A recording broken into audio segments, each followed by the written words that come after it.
Assalamualaikum warahmatullahi wabarakatuh. Salam, salam sejahtera untuk kita semua. Om Swastiastu, Namo Buddhaya, salam kebajikan rahayu. Perkenalkan, nama saya Bernardo Sadu, STR, FTR, NPIS. Saya merupakan dosen tetap di program studi Sarjana Fisioterapi Stikes Soka Insan Banjarmasin dengan nomor NIDN 11111118001. Di sini saya akan menunjukkan pernyataan diri dosen dalam unjuk kerja Tridharma Perguruan Tinggi, khususnya di bidang pengajaran.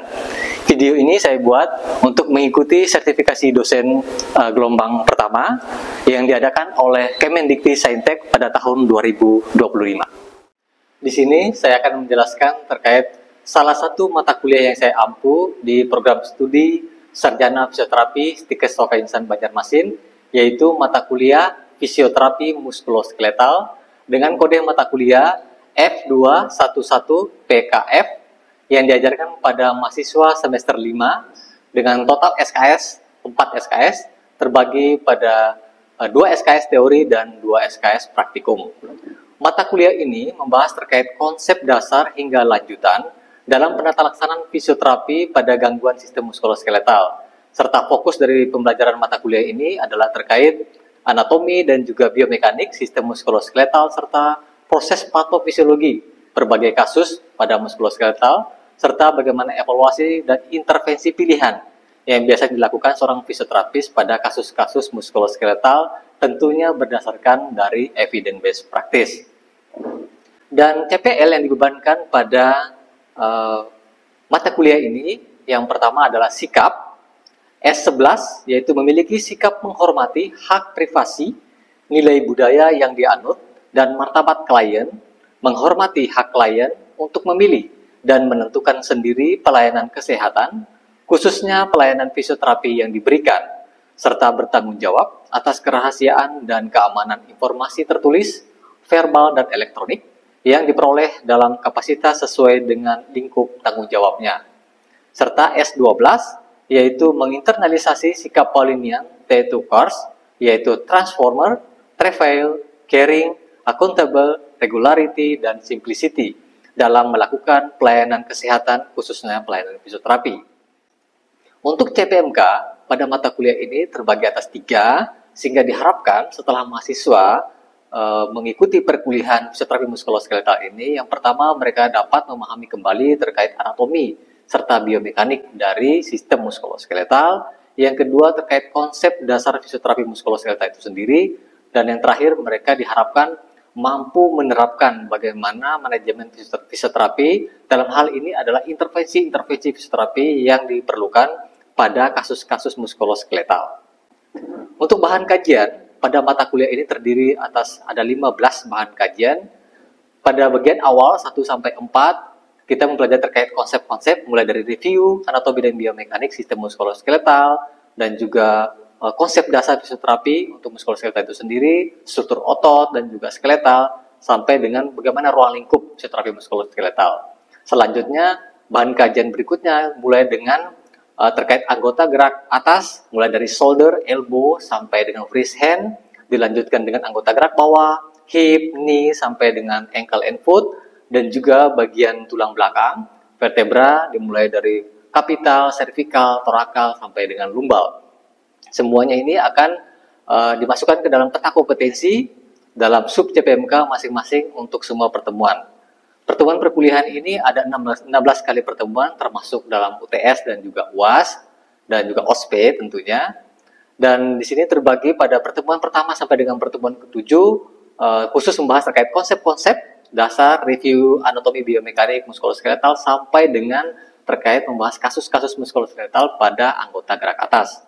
Dan setelah ujian tengah semester, dilanjutkan pertemuan ke-9 sampai dengan pertemuan ke-15 mempelajari terkait kasus-kasus fisioterapi muskuloskeletal pada anggota gerak bawah sampai dengan kapital dan juga seluruh vertebra mulai dari servikal, torakal sampai dengan lumbal. Dan di akhir semester nanti akan diadakan ujian semester sampai dengan ujian OSPE untuk praktikumnya untuk melihat ketercapaian dari CPMK yang dibebankan pada mata kuliah ini. Untuk evaluasi penilaian mata kuliah ini, karena terdiri dari teori dan praktik sehingga terbagi menjadi beberapa presentasi. Yang pertama, tugas selama perkuliahan kita akan mengambil 10%, ujian tengah semester ada 20%, ujian akhir semester ada 20%, evaluasi skill lab ada 20%, dan juga nanti ada OSPE untuk praktek diambil 30%. Dan supaya penilaian pada mata kuliah ini dilakukan seobjektif mungkin, kita menyiapkan rubrik-rubrik penilaian untuk semua kegiatan. Untuk teori kita sudah mengambil pada ujian berbasis CBT biasanya, dan yang lainnya seperti praktikum, pembuatan makalah, kerja kelompok, sampai dengan presentasi, kita menyiapkan rubrik-rubrik khusus untuk menilai sehingga mahasiswa kita bisa mendapatkan nilainya yang objektif. Pertemuan pada mata kuliah fisioterapi muskuloskeletal ini semuanya secara luring, yaitu teori tatap muka selama 100 menit dilanjutkan dengan belajar mandiri, dan juga setelah teori dilanjutkan langsung dengan praktikum, dengan demonstrasi dari dosen, redemonstrasi dari mahasiswa, dan juga evaluasi selama 100 menit. Dan dilanjutkan juga nanti ada tugas mandiri, baik bisa dilakukan di lingkungan kampus ataupun di luar kampus. Baik, kita akan melihat langsung bagaimana proses pembelajaran teori di kelas nanti sebelum dilanjutkan dengan praktek bersama mahasiswa di laboratorium fisioterapi. Kita memulai kegiatan perkuliahan hari ini dengan berdoa sesuai dengan keyakinan kita masing-masing. Berdoa dimulai. Berdoa selesai. Oke. Selamat pagi semuanya. In omnibus caritas. Oke, silakan duduk. Oke. Baik, perkuliahan sesuai dengan tema hari ini terkait hernia nucleus pulposus ya. Saya rasa untuk kasus-kasus sebelumnya, mungkin mata kuliah sebelumnya, teman-teman sudah pernah mendengar terkait hernia nucleus pulposus, tetapi hari ini kita bahas lebih mendalam sesuai dengan kasus mata kuliah muskuloskeletal, dan juga kita nanti membahas terkait intervensi apa yang biasa bisa kita lakukan sebagai seorang fisioterapis gitu ya. Untuk outline-nya hari ini kita akan membahas 3 bagian ini. Yang pertama kita sedikit nanti mereview terkait anatomi dan juga biomekanik dari lumbal secara sekilas, karena teman-teman sudah belajar ya terkait biomekanik dan juga mata kuliah anatomi fisiologi sebelumnya ya. Nah, hari ini kita akan langsung saja mereview sedikit terkait itu, baru nanti kita melanjutkan terkait apa itu hernia nucleus pulposus gitu ya. Kita belajar mungkin apa definisinya, penyebabnya, sampai nanti kita melihat bagaimana treatment fisioterapi. Salah satu yang bisa kita gunakan adalah terkait terapi manipulasi ya dari lumbal ini. Oke. Kita review sedikit terkait anatomi dari lumbal, tetapi lumbal ini kan bagian dari vertebra. Jadi saya mungkin mau review sedikit, teman-teman tahu kira-kira untuk vertebra ini berapa tulang pembentuk dari vertebra? Oke, siapa yang tahu? Bisa angkat tangan? Ya, angkat tangan saja. Ya, Opi, berapa Opi? 5. Untuk secara keseluruhan 33 secara keseluruhan ya. Nah, kalau lumbal berarti ada 5. Oke, bagus ya, berarti masih ingat ya teman-teman ya. Boleh saya minta satu orang maju? Oke, silakan. Oke, mungkin yang lain, tadi Opi sudah bertanya, mungkin teman yang lain bisa maju. Nilu mungkin bisa? Silakan. Ya, maju ke depan. Sesuai dengan yang Nilu tahu saja ya. Mungkin bisa ditunjukkan struktur apa saja sih daerah lumbal ini yang mungkin Nilu tahu. Silakan.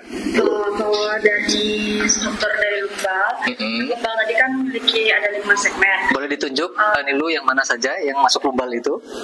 Di sini Bapak. Ada di lumbal itu ada bagian transversusnya, ada bagian spinosus. Biar teman-teman lihat sebentar ya, diputar sedikit. Oke, boleh ditunjuk mana tadi? Ada bagian transversus. Oke, prosesus transversus ya. Oke. Prosesus transversus, terus ada prosesus spinosus. Terus itu ada bagian fasetnya juga. Faset yang mana boleh ditunjuk? Dengan lamina. Kalau lamina itu lamina ini lengkungan. Nah, fasetnya itu ujung sendi kecil dari ujung laminanya itu. Boleh ditunjuk sendi faset itu yang mana? Yang di sekitar sini Bapak. Oke, mungkin agak keliru sedikit ya. Jadi kalau faset adalah di bagian belakang ya. Pertemuan antara vertebra atas dengan bawahnya gitu ya, di bagian belakang. Fasetnya ada berapa nih lu? Bisa? Ada 3 Bapak. Oke, itu berarti sendi maksudnya ini ya. Kalau faset ada berapa? Kalau faset aja? Ada 1 Bapak. Faset harusnya ada kiri dan kiri dan kanan. Berarti ada berapa faset? Ada 2. Ada 2. Oke, ada lagi mungkin yang kamu tahu? Bagian dari situ? Ligamen. ada beberapa ligamen Bapak. Oke, yang kamu tahu saja. Oke, untuk ligamen yang pertama itu ada ligamen longitudinal anterior. Di mana posisinya? Di depan. Oke, yang depan sini. Ya. Terus? Yang satunya ada ligamen longitudinal posterior di belakang. Di belakang sini. Oke. Nah, sama ada ligamen pelapung itu di lengket di bagian sendi-sendi. Oke, dia di bagian dalam sini ya, ligamen pelapung ya. Oke. Itu di situ ada ligamen supraspinosus. Di bagian mana? Berkaitan yang di spinosusnya, di spinosusnya. Terus ada ligamen transversalnya yang berkaitan di sini. Intertransversus ya. Intertransversus. Itu ya Nilu ingat? Ya. Oke, baik. Terima kasih Nilu, silakan kembali ke tempat dulu ya. Oke, baik, saya lanjutkan. Jadi untuk di bagian kenapa penting ini ligamen, nanti akan terkait dengan kasus kita, hernia nucleus pulposus, gitu ya. Jadi mungkin terlewat sedikit tadi mungkin Nilu. Dari struktur tadi selain ada tulang, juga yang penting ini adalah diskusnya. Diskus itu dia seperti bantalan atau mungkin di kendaraan itu kita bilang kayak shock gitu ya, shock breaker, supaya dia menahan beban supaya di antara ruas tulang ini tidak langsung bersentuhan antara tulangnya, gitu ya. Jadi penahan di situ. Nah, sekaligus juga dia memberikan space. Ya, diskus ini memberikan space, ada celah supaya karena di belakang dari tulang belakang ini keluarlah saraf kiri kanan, ya, di sebelah sini dengan sebelah sini ya, setiap ruas, begitu ya. Nah, jadi dia memberikan space supaya di sini ada namanya rongga di sini, kita bilang foramen, ya, namanya foramen intervertebralis. Itulah tempat keluar dari akar saraf. Ya, di lumbal itu ada 5 pasang saraf gitu ya, kiri dan kanan. Jadi tadi yang membentuk rongga tempat keluarnya pasang saraf itu ya diskus ini sama faset yang megang di belakang itu, 2 faset tadi ya, yang dulu tadi ya, faset kiri dan faset kanan. Seperti itu ya. Nah, jadi kenapa tadi ligamen tadi penting ya? Tadi ligamen 2 yang paling besar itu ligamen longitudinal anterior dengan ligamen longitudinal yang posterior. Nah, yang di bagian posterior ini dia itulah yang menjaga si diskus ini, terutama pada saat gerakan-gerakan seperti kita menunduk ke depan seperti begini atau mengangkat barang, maka diskus ini karena dia bentuknya itu bulat dan dia itu lembut seperti itu, kayak mirip spons. Jadi kalau kita menunduk ke depan, maka diskus ini akan terdorong ke belakang. Nah, untuk menjaga supaya tidak ketekan, kan saraf kan keluar di belakang tadi, supaya tidak tertekan, maka ligamentum longitudinal posterior itulah yang menjaga. Nah, karena kondisi-kondisi tertentu seperti cedera dan lain sebagainya, maka ligamen longitudinal posterior itu menjadi tidak kuat. Termasuk juga otot-otot pendukung itu menjadi lemah sehingga terjadilah hernia. Begitu ya, teman-teman. Itu yang penting kita harus mengetahui anatominya dulu. Nah, sekarang kita mungkin bisa lanjut saja. Nah, ini mungkin teman-teman bisa lihat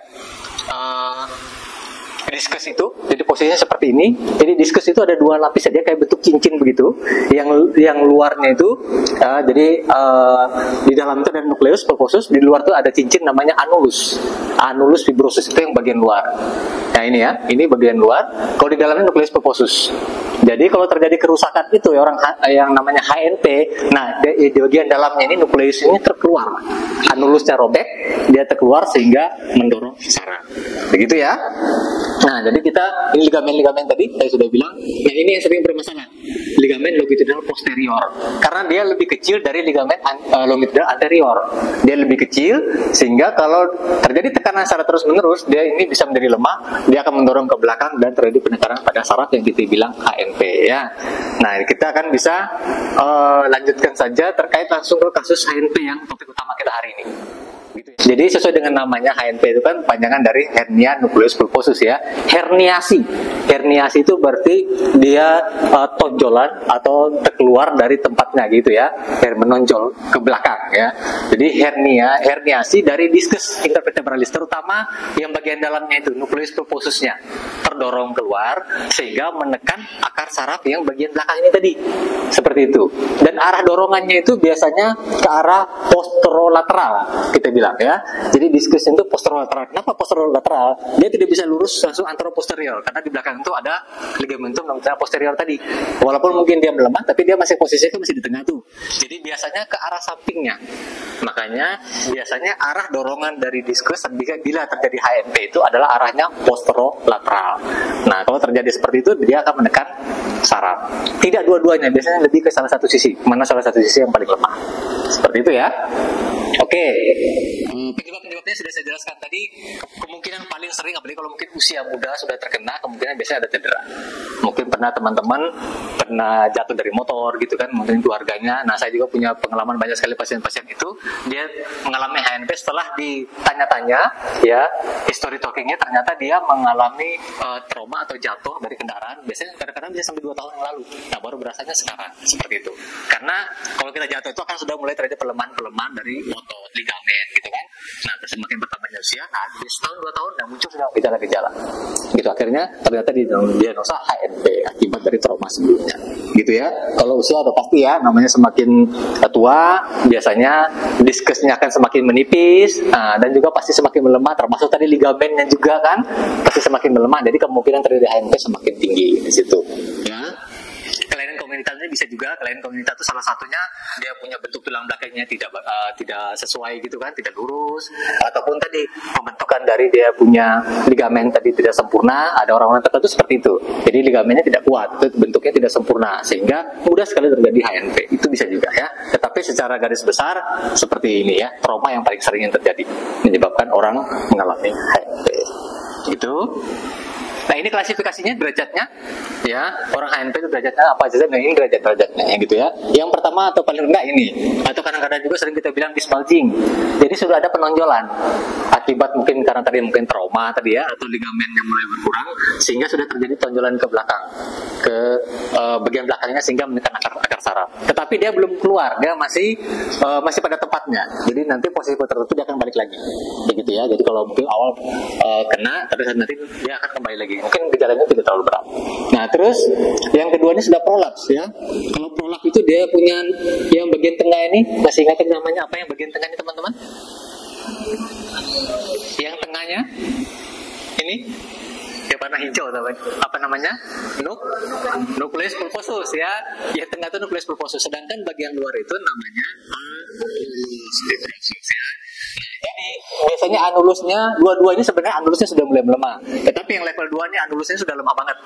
Sehingga dia punya nukleus itu tonjolannya semakin jauh seperti ini. Begitu ya. Nah, jadi itu yang kita masuk ke grade 2. Atau kita sudah bilang prolaps. Sudah ada tonjolannya kelihatan banget. Gitu ya. Nah, terus yang ini anulusnya sudah robek. Yang grade 3. Anulusnya berubah robek, kita bilang extrusion ya. Itu anulusnya sudah robek sehingga nukleus pulposusnya sudah terkeluar dari lingkaran anulus itu. Nah, itu masuk grade 3. Baru grade yang paling tinggi adalah ini, sequestration. Ini sudah anulusnya sudah robek parah banget, dan bahkan dia punya nukleus ini pun sampai terkeluar, ada juga sebagian malah robek juga nukleus pulposusnya. Ini yang grade yang paling tinggi dari HNP. Seperti itu. Oke, ada pertanyaan dulu teman-teman? Sebelum kita lanjutkan terkait intervensi untuk yang HNP. Silakan kalau ada yang mau bertanya. Oke, silakan Fitri, mau bertanya tentang apa? Ketika di lapangan Bapak menemukan pasien dengan beberapa gejala, bagaimana cara membedakan HNP ini dengan kasus-kasus yang lain?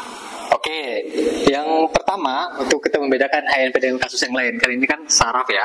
Nah, tapi saraf ini bisa banyak penyebabnya juga. Bisa juga karena tadi ini HNP ini adalah karena diskusnya rusak, gitu ya. Atau penyebab lain yang mungkin stenosis seperti itu, gitu ya. Stenosis itu penyempitan dari foramen tempat medullus spinalisnya. Itu bisa juga. Cirinya biasanya kalau HNP itu dia gejalanya itu lebih ke salah satu sisi saja. Biasanya seperti itu, karena dia biasanya kan posterolateral kan. Jadi kalau posterolateral ke salah satu sisi, nah biasanya dia ke situ saja, ke sebelah kanan aja gejalanya. Beda sama kalau stenosis atau spondylosis. Nah, itu beda lagi. Spondylosis kan dia kerusakan diskusnya, memang tapi menipis diskusnya maksud saya ya. Tapi bukan prolaps, enggak. Dia tidak herniasi, cuma dia menipis sehingga terjadi pendekatan antara tulang ini dari foramen intervertebralisnya menyempit. Jadi biasanya gejalanya mirip. Apa gejalanya? Dia biasanya kiri kanan sama. Itu kita curiga ada spondylosis. Kalau HNP biasanya dia salah satu sisi saja. Ditambah nanti dengan pemeriksaan spesifik ya, seperti SLR dan lain-lain untuk kita mengetahui bahwa oh ini benar-benar HNP. Tetapi kalau kita fisioterapis untuk ketemu di lapangan, kita bisa mengidentifikasi begitu. Oh ini pure hanya HNP saja, atau mungkin curiga ada stenosis, atau atau mungkin spondylosis seperti tadi, gitu ya. Oke, nah salah satu treatment pilihan untuk mengatasi HNP ini adalah kita langsung lanjut saja di terapi manipulasi, gitu ya. Nah, terapi manipulasi, mungkin teman-teman tahu apa itu terapi manipulasi? Pero, apa itu terapi manipulasi? Silakan. Mungkin menjawab Bapak, Ya. terapi manipulasi ini adalah terapi yang dilakukan secara manual dengan gerakan yang cepat dan juga dilakukan oleh profesional dan dilakukan di area yang spesifik. Oke, baik ya. Ya, benar aja ya penjelasan itu. Tapi secara spesifik kita bilang terapi manipulasi itu, terapi manipulasi memang bagian dari terapi manual, dan dia juga bagian dari terapi mobilisasi. Ya, mobilisasi, masih ingat mobilisasi itu berapa grade-nya? Level berapa? Mobilisasi ada berapa grade? Jadi mobilisasi ada 5 grade gitu ya. Nah, manipulasi itu masuk di grade 5 gitu ya, teman-teman ya.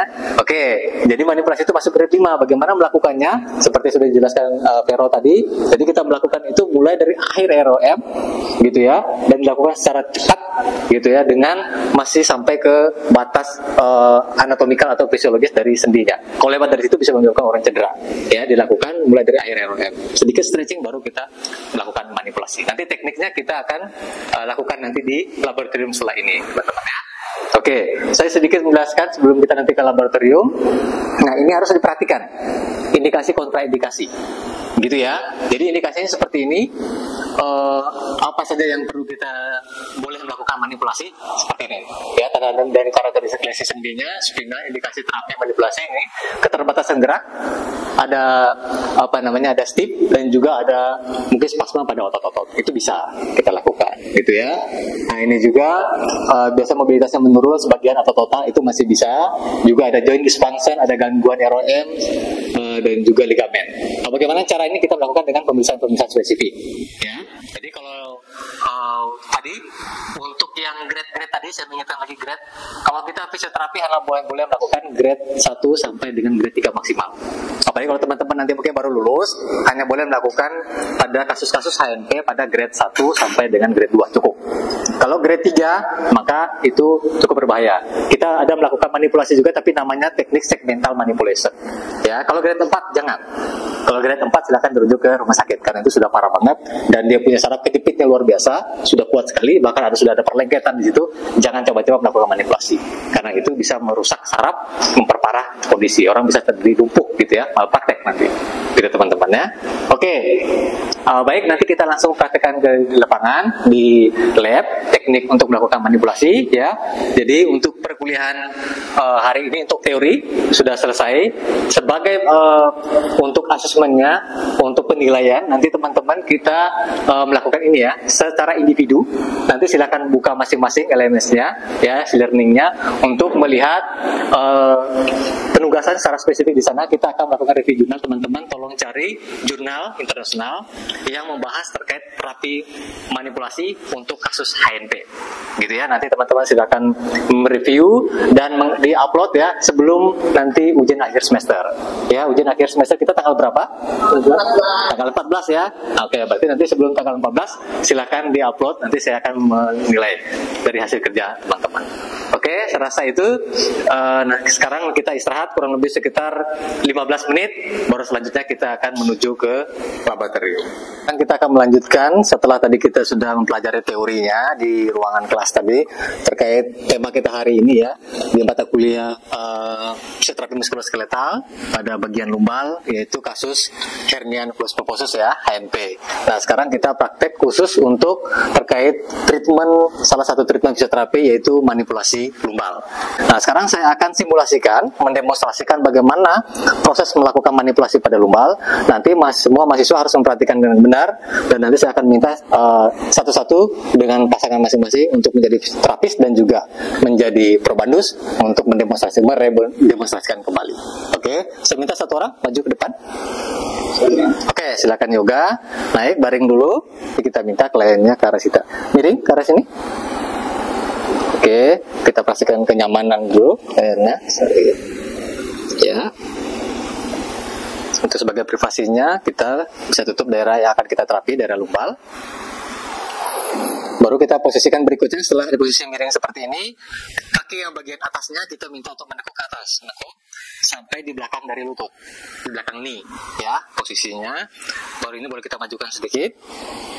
Setelah itu kita perhatikan posisi tangannya dan daerah shouldernya supaya dia tidak terlalu ke belakang gitu ya. Jadi posisi ini sudah benar. Mungkin bisa kita tambahkan sedikit dengan cara bisa kita pegang tangan klien seperti ini, baru kita putar sedikit ya, maju sedikit seperti itu. Baru posisinya karena badannya agak besar, boleh dia pegang langsung di elbow seperti ini bisa gitu ya. Kalau dia terlalu besar juga badannya, kita kesulitan untuk memasukkan tangan kita di daerah aksilanya, bisa juga kita suruh pegang di sini. Ini ada dua opsi ya, bisa pegang seperti ini boleh juga gitu. Tapi kalau kita rasa cukup, nggak apa-apa, boleh pegang di elbow. Kita sesuaikan dengan kondisi besar dari badan klien kita gitu ya. Setelah posisi seperti ini, kita minta sedikit tangannya begini supaya memberikan celah kita memasukkan tangan kita di bagian bawah dari aksilanya. Oke, kita masukkan seperti ini tangannya, baru kita pegang ke area yang mau diterapi, daerah lumbalnya. Kita sangka seperti ini. Jadi tangan yang kanan ini adalah bagian untuk sebagai fiksasi atau menahannya gitu ya, persis di bawah aksila. Jadi bukan juga di tengah pemurusnya sini, tetapi di aksila seperti ini ya. Kita tahan, kita perhatikan kembali posisi kakinya. Baru yang untuk mobilisasi atau penggeraknya atau untuk manipulasi tangannya kita letak di atas dari pelviknya. Seperti di sini ya, seperti gini. Kita dorong sedikit sampai, ingat tadi bahwa manipulasi itu di akhir ROM. Jadi kita bawa sampai akhir ROM dulu, seperti ini. Oke, baru kita minta pesan untuk kliennya untuk menarik napas. Coba tarik napas. Oke, buang. Lagi, tarik napas sekali lagi. Baru hembus. Pada saat dia menghembuskan napas, baru kita langsung tangan yang mobilisasi atau manipulasi kita langsung gerakan ke bawah. Seperti begini. Ya, arahnya adalah ke arah lateral inferior, dari lateral inferior. Jadi ke arah kita sini, ke bawah inferior. Seperti itu ya. Oke, mungkin bisa dipahami ya? Bisa. Oke. Saya simulasikan sekali lagi untuk sebelah sana. Sebalik, telentang lagi ke arah sana untuk sebelahnya. Tapi nanti mungkin didemonstrasikan teman-teman cuma bagian satu sisi saja ya. Oke, supaya nanti pinggangnya nggak miring sebelah ya.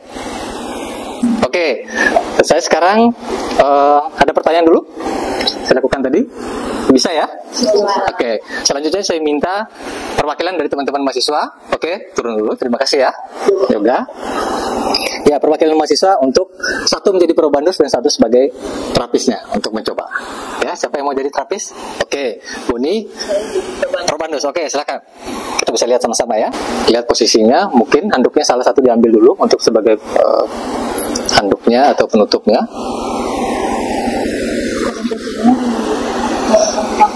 Ya, perhatikannya kepalanya jangan terlalu tinggi juga, takut nanti bisa jatuh. Oke.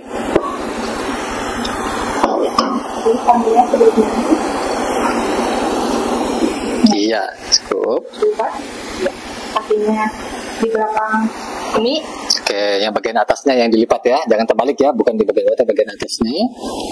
Oke, selanjutnya Tangan kanannya ditaruhkan di bagian lumbal. oke, sebagai fiksasi. Ya, posisinya di bagian.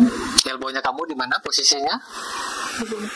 Oke, yang bagian sini posisinya di daerah aksila sini ya. Oke. Bukan teknik. Terus bagaimana tekniknya? Pertama disuruh apa dulu ke kliennya? Tarik nafas. Oke. Buang. Tarik nafas. Buang. Baru dilakukan. Nafas. Buang. Oke. Ya, tekniknya itu sudah benar, sudah seperti itu ya. Ya, jadi tidak harus dipaksa sampai bunyi, tapi sudah benar tekniknya seperti itu. Oke, terima kasih. Kembali. Baik, setelah ini nanti saya minta teman-teman untuk masing-masing berpasangan nanti dulu belajar dulu kembali ya, melihat lagi kembali tadi, mereview kembali, habis itu nanti baru berpasangan masing-masing, satu perbandus, satu terapis, nanti bergantian untuk melakukan.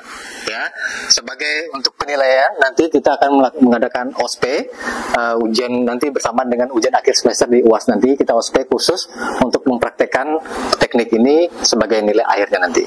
Itu bisa dipahami ya? Oke, baik.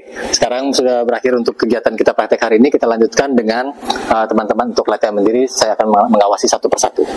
Oke, selamat siang teman-teman semua. Selamat siang, Pak. Yang menyambut sekali.